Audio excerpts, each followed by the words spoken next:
কোন কর্পোরেট কোম্পানির ইলেকট্রাল বন্ডের টাকা দিয়ে, চিট ফান্ডের টাকা দিয়ে এই কাপড় টুকরো কেনা হয়নি।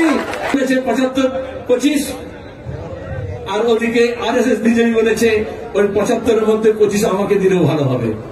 ব্যাস, তারপর আর্থিক কর ভুলে যাও, কয়লা পাচার ভুলে যাও, বন পাচার ভুলে যাও, এই যে বালি পাচার ভুলে যাও, শিক্ষক নিয়োগের দুর্নীতি ভুলে যাও, নালাদে যেমন ভুলে গেছো, চিট ফান্ড যেমন ভুলে গেছো। চোখের সামনে আছে। যারা আমরা বলতাম 10 বছর আগে এই ব্রিগেডে বলেছিলাম তৃণমূল কংগ্রেস 2014 মোদী সরকার আসার পরে মুকুল রায়কে দিয়ে বাইপাস করেছে, সরাসরি যোগাযোগ করেছে। আর আজকে দাঁড়িয়ে মমতা কি বলছেন ইন্ডোর স্টেডিয়ামে? মোদী ভালো, অমিত শাহ খারাপ। এটা নতুন কথা নয়। এক সময় বলেছিলেন বাজপেয়ী ভালো, মালপোয়া খেয়েছিলেন তার মাকে দিয়ে, আর আদবানি খারাপ। তারপরে 2014-তে বললেন আদবানি ভালো, প্রধানমন্ত্রী হলে সমর্থন করবো, মোদী খারাপ। এখন 2025-এ বলছেন মোদী ভালো, অমিত শাহ খারাপ। লিখে রাখুন 2026-এ বলবে অমিত শাহ ভালো, যোগী খারাপ। এটাকে বলে কম্পারেটিভ অ্যাকসেপ্টেন্স, তুলনামূলক গ্রহণযোগ্যতা। তাহলে একজনকে খারাপ বলতেন সেটা নয়, অন্যজনকে বার্তা দিচ্ছেন মোর নাম এই বলে খ্যাত হোক, আমি তোমাদের হোক। আরে আমরা অনেক আগে থেকেই জানতাম, এই জন্য মানুষকে বলছি ওদের এই হুজুগে আপনারা পা ফেলবেন না। ব্যাপক ডিজে বাজিয়ে, ব্যাপক টাকা খরচা করে, ব্যাপক রঙের তামাশা করে ওরা ধর্মকে কেন্দ্র করে রাজনীতি করতে চায়। জ্যোতি বসু আমাদের বলেছেন হলো মালদায় যা ঘটাতে চাইল এই রামনবমী, ঈদ, জামাতুল আলবিদা, জুম্মার নামাজ, তার সঙ্গে হনুমান জয়ন্তী।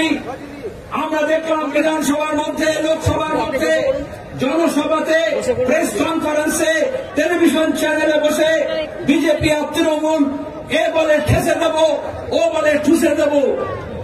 বিজেপি টিএমসি কে ঠুসে দিচ্ছে না, টিএমসি বিজেপি কে ঠুসে দিচ্ছে না, মেহনতি মানুষের ঐক্যকে ভাঙার জন্য চেষ্টা করছে। কেন কলকাতা পুলিশ, কেন রাজ্য পুলিশ?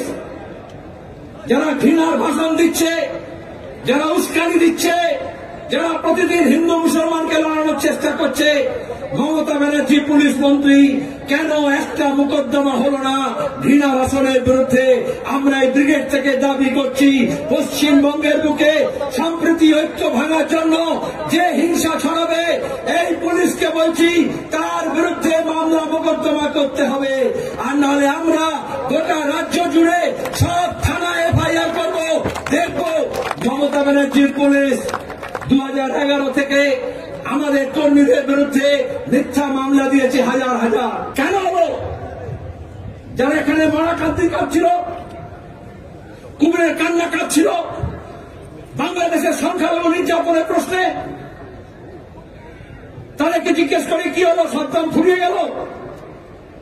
ইউনূস আর মোদির মধ্যে বৈঠক হলো, আর এখানে সব লেজ তুলে যে হনুমানের দল লাফাচ্ছিল, এখন দু পায়ের পেছনে লেজ গুটিয়ে দিয়ে এখন কি বলছে? এখন মুর্শিদাবাদ দেখাচ্ছে।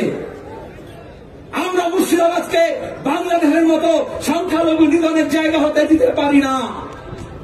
কমিউনিস্টদের শরীরে এক বিন্দু রক্ত যতক্ষণ থাকবে আমরা এই দাঙ্গাবাজদের বিরুদ্ধে লড়ে যাব, এই শপথ আমাদের নিতে হবে। আমাদের লড়াই হচ্ছে শিক্ষার জন্য, আমাদের লড়াই হচ্ছে স্বাস্থ্যের জন্য, আমাদের লড়াই হচ্ছে কাজের জন্য, আমাদের লড়াই হচ্ছে আমাদের মা বোনেদের ইজ্জত রক্ষার জন্য, আমাদের লড়াই হচ্ছে মানুষের সঙ্গে মানুষের সম্পৃক্তি গড়ে তোলার জন্য। এই বাংলাকে আমাদের পূর্বপুরুষরা তিল তিল করে গড়ে তুলেছে। এই বিজেপি তৃণমূলের হাতে এই বাংলাকে আমরা সর্বনাশ করতে দেব না। এই শপথ নিয়ে আমাদের ফিরে যেতে হবে। আচ্ছা, সরকারের কাজ কি? ট্রাম চালাবে, ট্রেন চালাবে, গণপরিবহন চালাবে, রেল চালাবে, প্লেন চালাবে, এয়ারপোর্ট চালাবে, বন্দর চালাবে, রেল স্টেশন চালাবে, পোস্ট অফিস চালাবে, ব্যাংক চালাবে। মোদী সরকার বলছে ওইসব আদানি আম্বানি চালাবে। বলে তুমি কি চালাবে? বলে আমি মন্দির চালাবো, আমি মন্দির বানাবো, আর না আমি ওয়াকফ বোর্ড চালাবো, আমি ওয়াকফ সম্পত্তি রক্ষণাবেক্ষণ করবো। আরে বাবা, যখন ভোট চেয়েছিলে তোমার ম্যানিফেস্টোতে কথা বলেছিলে, তখন তো বলেছিলে সবকা সাথ সবকা বিকাশ, আর এখন হচ্ছে ধরে ধরে সবকা বিনাশ। ওয়াকফ আইন যে পাল্টালো, আজকে সুপ্রিম কোর্টও বলেছে, প্রাথমিক কথা বলেছে, ইন্টারিম কথা বলেছে, যে কথা আমরা বলছিলাম, আমাদের সংবিধানে সব ধর্ম, সব জনগোষ্ঠীর নিজস্ব মত অনুযায়ী, বিশ্বাস অনুযায়ী তাদের অধিকার আছে, সেটাকে পালন করা, সংগঠন গড়ে তোলা, প্রতিষ্ঠান গড়ে তোলা, তাকে চালানো। যেমন গুরুদ্বারা চলে, যেমন গির্জা চালানো হয়, যেমন এই যে তিরুপতির মন্দির দেবস্থানম চালানো হয়, তিরুমালা দেবস্থানম চালানো হয়। সরকার এসে বলছে, ওরে বাপ রে বাপ, এখন মন্দির মসজিদে অনেক লাভ আছে, চল হট তোরা সর, আমরা এগুলোকে চালাবো। আরে তুই ট্রেনটা ভালো করে চালানো, যাতে ঠিক সময় ট্রেনটা চলে, ট্রেনের বাথরুম গুলো যাতে ঠিক মতো পরিষ্কার থাকে, আর এয়ারপোর্ট গুলোকে সব আদানির হাতে না দিয়ে, বন্দরগুলোকে আদানির হাতে না দিয়ে, যেটা চালানোর কথা সেটা চালাও। ওরা ট্রেন বেঁচে দিচ্ছে, মমতা ব্যানার্জি কলকাতার ট্রাম ডিপো বেঁচে দিচ্ছে। আরে যা আছে আমাদের কাছে শুনলেন না? বিজেপি বললো কৃষকের আয় দ্বিগুণ করে দেবো। বাবু যতক্ষণ পারিষদগণ বলে তার শতগুণ, মমতা বললো আমি তো 3 গুণ করেই দিয়েছি। আর এদিকে কৃষক তার ফসলের দাম পাচ্ছে না, প্রতিদিন লড়াই হচ্ছে। আলু চাষিদের সর্বনাশ হয়েছে, সবজি চাষিদের সর্বনাশ হয়েছে।